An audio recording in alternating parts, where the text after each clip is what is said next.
আসসালামু আলাইকুম, কেমন আছেন সবাই? সকাল সকাল রান্নার আয়োজন নিয়ে বসে পড়লাম। তো আজকে রান্না করব পটল, আলু, বটবটি দিয়ে, চিংড়ি মাছ দিয়ে।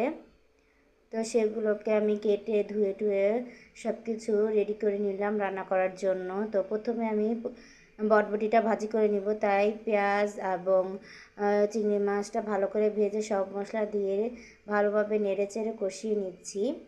তো কষানো হলে আমি বটবটি, পটল, আলুগুলোকে দিয়ে দিলাম।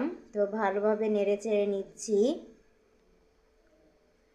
তো আমি রান্না বসিয়ে দিয়ে ফাঁকে ঘরের কাজগুলো করে নিচ্ছিলাম, ঘর পরিষ্কার করে নিচ্ছিলাম। তো এই যে আমি আবার রান্নায় চলে আসলাম ঘর পরিষ্কার করে। তো আবারও ভালোভাবে তরকারিটা নেড়ে চেড়ে নিচ্ছি। তো প্রায় তরকারিটা হয়ে আসছে, আমি ধনিয়া পাতা কুচি ছড়িয়ে দিলাম। তারপর ভালোভাবে নেড়ে চেড়ে উঠিয়ে নিব। তো এই তো আজকের বটবটি ভাজি হয়ে গিয়েছে। তো এটা আমার